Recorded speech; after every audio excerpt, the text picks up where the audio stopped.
Well, today's recipe is so comforting you'll think your own grandma cooked it. Well, close. Howard shows us how to make Grandma Lois's pot roast in the Mr. Food Test Kitchen. Every month or so, we like to do a segment called Grandma's Best Recipes, where we highlight some of the most seasoned cooks in the country. And joining us today is Grandma Lois, who's a mother of 4, has 5 grandchildren, and has a real passion for line dancing. Welcome, Lois. What was dinner time like at your house? Well, having 4 very active kids and my mom and my sister living with my husband and I, when it came to dinner, everything needed to be easy. And if it could be made in one pot, like my pot roast, all the better.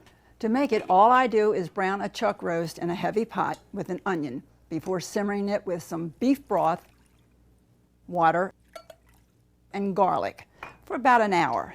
Then we'll add some potatoes and carrots and cook these until everything is tender.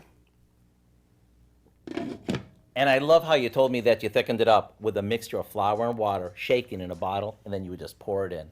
Let me tell you, one taste of Lois's pot roast, and there's no wonder she never had trouble getting her kids to the table. If you'd like the recipe for Grandma Lois's pot roast, all you have to do is go online. It's really good. Lois, thanks for taking some time away from your line dancing to join us today.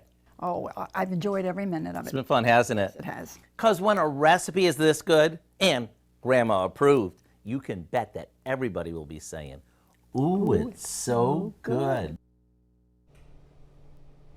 You can find this recipe along with a lot more good food from the Mr. Food Test Kitchen online. Just go to our website at KOAMnewsnow.com.